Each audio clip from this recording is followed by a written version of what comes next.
नमस्कार। मेहता टॉक्स हजारीबाग में आपका स्वागत है। मैं ज्ञानचंद प्रसाद मेहता। आज का विषय है सिनेमा ज्ञान माधुरी। सिनेमा ज्ञान माधुरी में आज के लिए जो चयन किया गया है सिनेमा, उसका नाम है हमार संसार। भोजपुरी फिल्म हमार संसार सभी भोजपुरी फिल्मों का एक प्रतिनिधि फिल्म कहा जाए तो अतिशयोक्ति न होगी। बहुत अच्छी फिल्म को रिलीज हुई थी 1965 में। फिल्म बनाया था नज़ीर हुसैन, गाजीपुर के जो रहने वाले थे। नज़ीर हुसैन द्वारा निर्मित, निर्देशित, लिखित, कहानी भी इनकी ही लिखी हुई थी। इस फिल्म के लिए संगीत दिया था श्याम शर्मा जी ने और सभी गीत लिखे थे मजरू सुल्तानपुरी ने। फिल्म में काम किया था असीम कुमार, लीली चक्रवर्ती एक थी, अजय कुमार एक हुआ करते थे, भोजपुरी फिल्म में कभी कभी आते थे। लीला मिश्रा तो अब जैसा कहा ही, लीला मिश्रा वही जो शोले में मौसी थी। लक्ष्मी छाया, पद्मा खन्ना, हेलेन, मधुमती, ऐसे कई कलाकार थे उसमें। फिल्म मूलतः भोजपुरी भाषा की तो थी ही, लेकिन भोजपुरी भाषा में विषय कृषि प्रधान देश का कृषि परक गांव की पृष्ठभूमि की थी।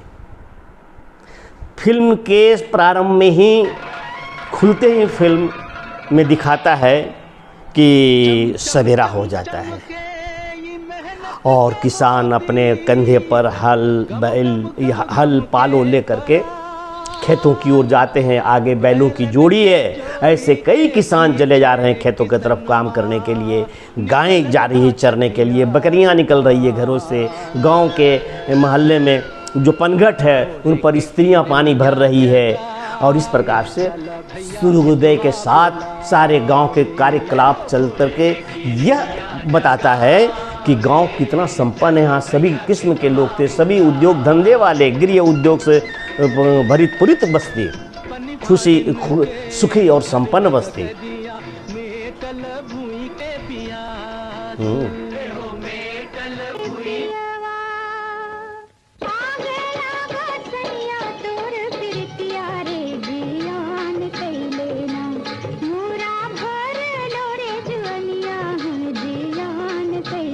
उसी गांव में एक 3 भाई थे। 3 भाइयों की कहानी है। रामधारी बड़े भाई थे जो नज़ीर हुसैन ने जिसकी भूमिका की। उनकी पत्नी लीला मिश्रा, जो अन्य दोनों भाइयों की भाभी भौजी हुई, लीला मिश्रा थी। दूसरा भाई का नाम लक्ष्मण है, जिसमें अजय कुमार नाम कर एक व्यक्ति ने काम किया है। और वो उसकी पत्नी, वो शादी हो गई हुई है, पद्मा खन्ना है। ये पद्मा खन्ना वही है जो रामायण में कैकई थी। तीसरा भाई जिसको कपिला कहते हैं, ये गांव की एक लड़की सुगिया से प्रेम करता है। क्या बात है, बोले ना।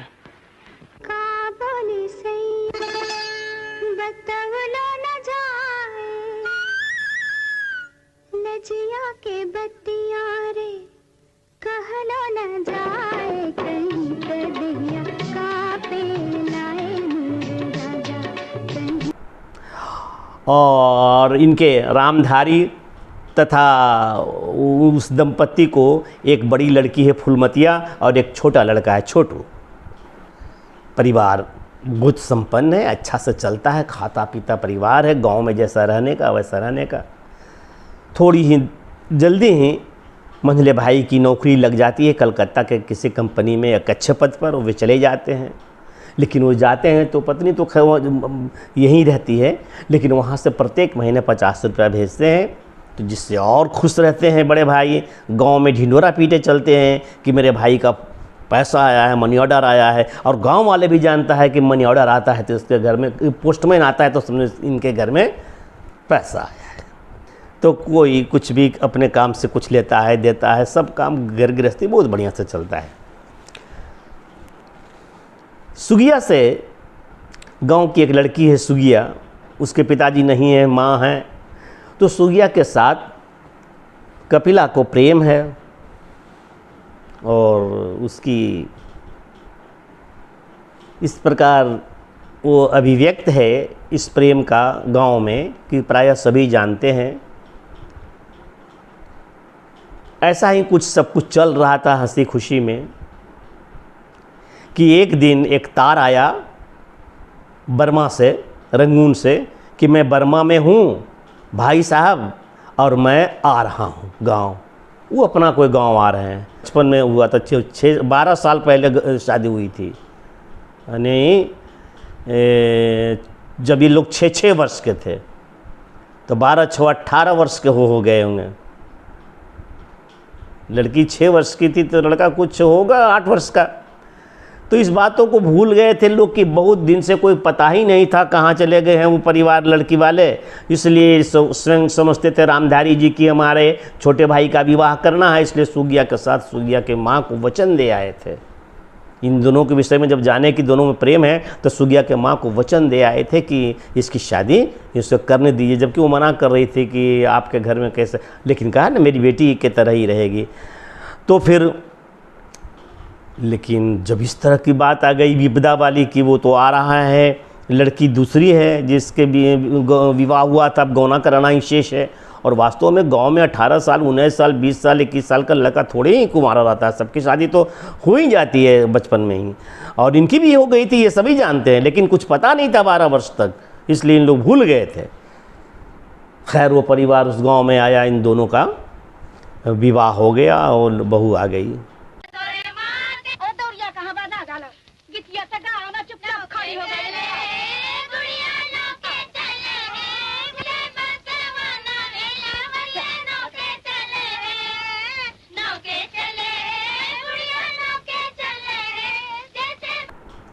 अब तीनों का बहू आ गए, फिर कलकत्ता वापस चले गए। इनकी शादी हो जाने के बाद में वो मंझले भाई जिनका नाम लक्ष्मण था, इस बीच में लक्ष्मण 200 रुपये की राशि भेजी मनी ऑर्डर में। तो मनी ऑर्डर जहाँ ले रहे थे वहाँ पता चला कि भाई ये इतना पूछा, रामधारी जी पूछे कि इतना पैसा क्या भेजता है, 50 रुपया तो भेजता ही था, इतना ज़्यादा भेज दिया। तो पोस्टमैन ने बताया कि देखो लिखा हुआ है कि भैया इस बार हमको बोनस मिला था इसलिए भेज रहा हूँ। तो भैया बोनस क्या होता है? तो कोई नहीं जाना गांव में कि बोनस क्या होता है। वो 200 रुपया लिए। अब सोचे कि सुगिया की माई के लिए हम बहुत बड़ी बड़ी बात बोल दिए थे और सुगिया का रिश्ता भी करवा दिए हैं, सुगिया का रिश्ता कहीं तय हो गया है, शादी ही होने वाली है, तो क्यों नहीं जाकर के ये पैसा सुगिया की माँ को दे दें, अपना काम चला लेगी शादी में। वो गए और वो सुगिया की माँ को दे दिए। सुगिया की माँ उस पैसे को लेकर के बोली कि ठीक है, कभी तो काम चल रहा है। बोले नहीं, आप काम चलाइए और होगा तो दीजिएगा, नहीं होगा तो नहीं दीजिएगा। बहुत मन ठंडा हो गया इनका, रामधारी जी का मन का बोझ उतर आया। घर आए, खाए पिए। अब दूसरे दिन गांव की एक पड़ोसन मंझला की जो बीवी है पद्मा खन्ना, उनके पास गई और बोली कि कहीं आए तो कुछ रुपया दोगी उधार? तो बोले नहीं, हमारे पास तो पैसा नहीं रहता है, मैंने पैसा। हाय हाय हाय, जिसका मर्द कलकत्ता कमा है उसके घर में पैसा नहीं, उसकी बीवी के आंचल में 2 रुपया नहीं।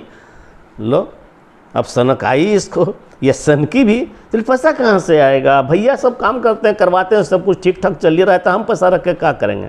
नहीं वो हम कहाँ कर रहे हैं, फिर भी कभी काम पड़ जाए, कभी कुछ हो जाए तो कुछ पैसा चाहिए ना। कल ही 200 रुपया का मनी ऑर्डर आया है। बोले 200 रुपये का? बस वो तो वहीं थी अभी, तभी भैया आ गए रामधारी जी बाहर से, और वो रामधारी जी के सामने आंचल का थोड़ा सा ओट ली और ओट से बोली कि भैया मुझे कुछ पैसा चाहिए। अब तो वो सन रह गए कि आज तक कभी पैसा नहीं मांगी है, पैसे की क्या ज़रूरत पड़ गई, और पैसा मांगी थी और हमको देना ही चाहिए। तो बोली बेटा वो अपने छोटे भाई की पत्नी को बोले बेटा ऐसा करो कि अभी तो पैसा नहीं है। तो ये तीखी बोली कि क्या हुआ, कल ही तो 200 रुपये भेजे थे। अरे तो हमको सब पता है, चूँकि वो पड़ोसन बता दी थी कि वो पैसा कहाँ दिया है। तो बोले हम सब कहता है कि पैसा मिला और सुखिया के माँ को दिया है। क्या रिश्ता है सुखिया के माँ से आपका? बस झना का सब सन्नाटा छा गया। अब लीला मिश्रा जो भौजी थी वो बहुत ताने देने लगी अपनी पत्नी को कि और भाई के पैसा उड़ाइए, गांव में कहते ढिंढोरा पीटते चलिए, बांटते चलिए सबको, अब तो काटो तो खून नहीं।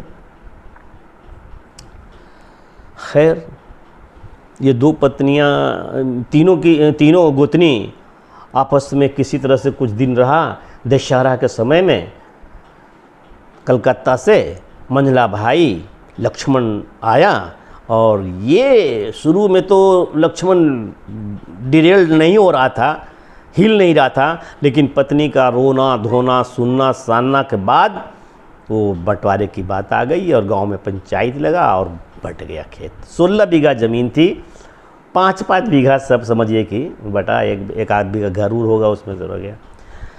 अब ज़मीन जब बंट गई, कृषि प्रधान देश का एक गांव जहां कृषि आधारित आर्थिक व्यवस्था सारी हो, उसमें से अचानक 16 बीघा से 5 बीघा पर हल जब चलाना पड़े तो किसान का हृदय फटता है जब देखता है कि एक ही भूमि का 3 टुकड़ा हो गया, एक दाएं एक बाएं और बीच में वो जा रहा है। और गांव वाले का ताना और गांव वाले का हर प्रकार से सहयोग करना कि इन भाइयों के बीच में बंटवारा हो गया है। तो जैसे पाए वैसे लोगों का व्यवहार। अपना पानी जरा सा बहा रहा था छोटे के खेत में जो कलकत्ता है, तो उसकी जो बटाई मंझले के खेत में जो कलकत्ता में है, तो जो बटाईदार है वो सनक गया। तो बोला अरे हमरे न खेत है, तो तहार खेत रहल, अब तहार नहीं खे बा, ये लक्ष्मण बाबू के खेत बा। लो, बहुत दुख हुआ रामधारी को, बहुत दुख हुआ, घर में आकर रोने लगा वो नजीर हुसैन और बोला कि नहीं, इस गांव में नहीं रहेंगे, ये हृदय ही नहीं फटता है, 2 आमदनी भी ख़त्म हो जाएगी। 16 बीघा का किसान 5 बीघा में क्या खाएंगे, क्या पिएंगे, कैसे व्यवस्था करेंगे? सब चीज़ में लगाना है खरीद करके पूंजी, और इन सभी विचारों को सोच करके उन्होंने खेत को दे दिया दूसरे को, लो तुम ही लोग करो। बल्कि बिना कहे हुए छोटे भाई पर छोड़ करके बिना कहे हुए, और वो चल दिए वहाँ से और पहुँच गए कलकत्ता। चारों, एक उनकी पत्नी, एक फुलमतिया बेटी जो जवान हो रही थी, और एक छोटा लड़का। कलकत्ता जब पहुँचे तो वहाँ कुछ काम नहीं पता चला कि क्या काम करें। तो किसी ने बताया कि यहाँ पर देखा, एक आदमी से मुलाकात हुई, बोली हाथ रिक्शा जो चलता है, रिक्शा जो ये छाती के बल पर आदमी ढोता है, दौड़ता है घोड़े की तरह कलकत्ता में। और उन्होंने उस रिक्शे को ही किराया पर लेकर चलाना प्रारंभ किया।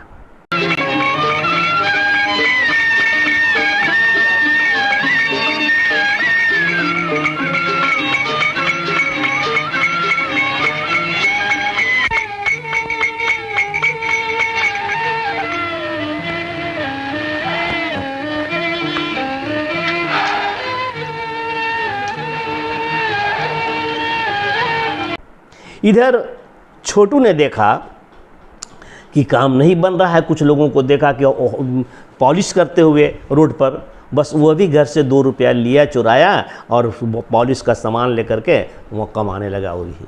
लेकिन पहले ही दिन पकड़ा गया घर में 2 रुपया चुराने के जुर्म में, उसकी माँ के द्वारा पिटाई हो गई। लेकिन तब तक तो वो काम पकड़ ही लिया था पॉलिश करने का, वो बराबर पॉलिश करने लगा। एक दिन उसके पिताजी ने रिक्शा खींचते हुए देखा कि फुटपाथ पर मेरा बेटा पॉलिश कर रहा है, तो उसका आत्मा फट गया, एकदम हरहरा कर रोने लगा और इस तरह से रिक्शा आगे बढ़ गया।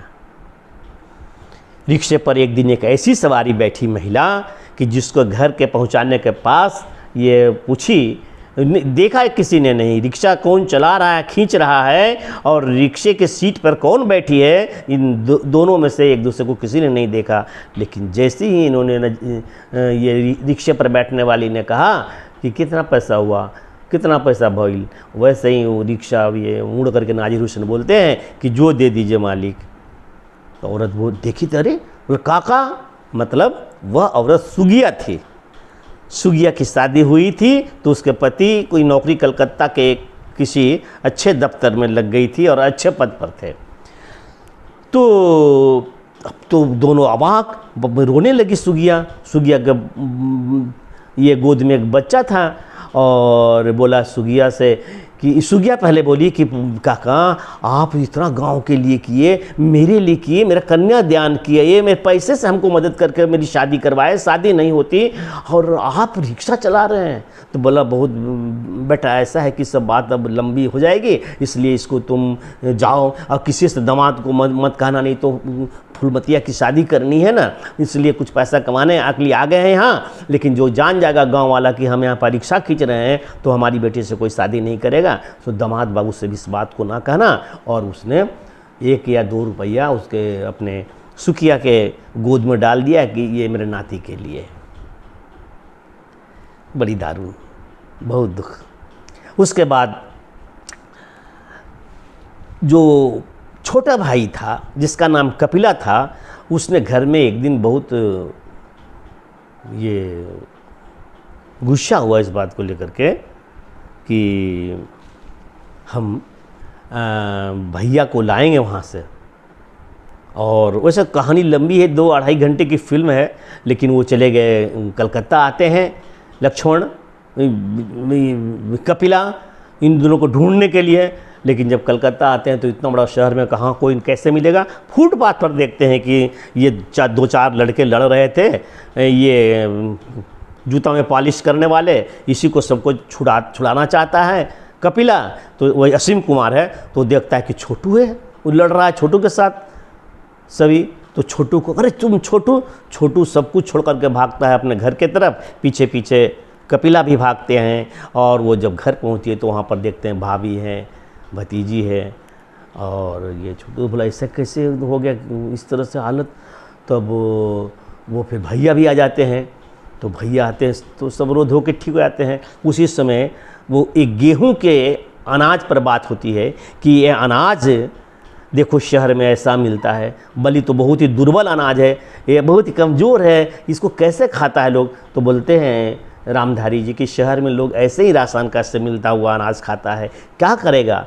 जब गांव का किसान खेत छोड़ करके शहरों में कमाने आएगा तो वो अनाज ऐसा ही खाना पड़ेगा, क्योंकि अपने देश की अनाज नहीं है, यह अनाज विदेशों से आती है। विदेशों में क्या ऐसे ही अनाज उपजते हैं, अच्छे अनाज उपजते होंगे, अच्छी गुणवत्ता वाली अनाज उपजते होंगे, लेकिन हमको कौन अनाज देते हैं, मैंने जानवर की तरह हमें खाने के लिए। ये 1965 के आसपास की कहानी है। खेती से लोग भाग रहे थे, खेती में आकर्षण नहीं था, लोग शहर कमाना चाहते थे। तो खेती की स्थिति तो जब माँ से प्यार करेगा तो माँ का स्नेह मिलेगा, खेती से कोई प्यार करेगा, खेती को सेवा करेगा तो धरती माँ अन्नपूर्णा है, वह अनाज देती है, पुष्ट अनाज देगी। यह एक अच्छा संदेश था यहाँ। तो उसके बाद वहाँ से ये खोजने निकलता है छोटा वाला कि बड़े भैया को, मंझले भैया को मैं ढूंढने जाता हूँ। लेकिन बोला कि देखो ढूंढो तो ज़रूर, लेकिन जाकर के तुम्हारा हमेशा ध्यान रखना कि वो तुमसे बड़ा है, किसी तरह से बेअदबी मत करना।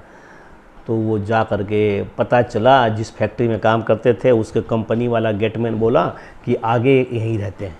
वहाँ पर पहुँचा तो देखा कि उस समय शाम को उस छोटा मुन्ना का मंझले भाई लक्ष्मण के बेटे का हैप्पी बर्थडे चल रहा था, बैलून वैलून टंगा हुआ था। ये खींचता है, बोलता है, उसकी जो भाभी है मंजली बोलती है मैं तुम इधर किधर से चला आया। वो बोलता है कि तुम अंग्रेजी बोला ताड़ू, यहाँ एला तो अंग्रेजी हो गई 2 दिन में। और उसके बाद खींच खाच करके बड़का को ले जाता, मंझला को ले जाता है भैया के पास, पीछे पीछे वो उनकी पत्नी भी आती है और बगल में ही सुगिया रहती थी, सुगिया को भी ले आती है। ये सब मिलकर के वो झोपड़ी में मिलते हैं और फिर एक तरह से एक कमरे में सभी आ जाए तो भाइयों के बीच का विकार एकदम आंसू बन करके धुल करके निकल गया। और इस प्रकार सब वापस गांव आते हैं और फूलमती जो एक बेटी थी, तीनों भाई मिलकर के बड़ी शानदार विवाह कर देते हैं। इस प्रकार से यह सिनेमा समाप्त होता है। इस सिनेमा पर बिहार सरकार ने, तत्कालीन बिहार सरकार जो भी 1965 में सरकार थी और तब बिहार अविभाजित था, खूंटी से लेकर के सीतामढ़ी तक ये कर मुक्त था। सरकार ने इसके टैक्स माफ़ कर दिए थे। इतनी अच्छी फिल्म थी, इसलिए इसको हम कह सकते हैं कि भोजपुरी फिल्मों का यह प्रतिनिधि करने वाला फिल्म था, प्रतिनिधि फिल्म थी भोजपुरी की। और इसमें दृश्यांकन भी बहुत अच्छा है, कथा भी अच्छी है, कहानी भी अच्छी है। कुछ नेचुरली ऐसा फिट किया, एक जगह दिखाया है नाजिर हुसैन, ये जो रामधारी जी को उनकी बैलगाड़ी है, बैलगाड़ी के चक्का में कुछ तेल उल लगा रहे हैं, ऐसे चला करके ऐसे चक्का को चला रहे, फ्री कर रहे हैं और गमछी में यहाँ बांध करके वो भुंजा रखे हुए हैं और कभी कभी भुंजा भी खाते हैं। गांव में पराया ऐसा देखा गया, उसी तरह से बांध करके भुंजा भी खा रहा है, तो अच्छा लगा। इस प्रकार से आपको जब अच्छी लगी तो अच्छी बात है, आप निश्चित रूप से लाइक कीजिए ताकि मैं आपसे मिलता रहूं। आप सब्सक्राइब नहीं किया है तो सब्सक्राइब कीजिए, कमेंट्स दीजिए, कुछ तो करते रहिए ताकि मेरा भी समय कटता रहे आप लोगों के साथ। नमस्कार, धन्यवाद।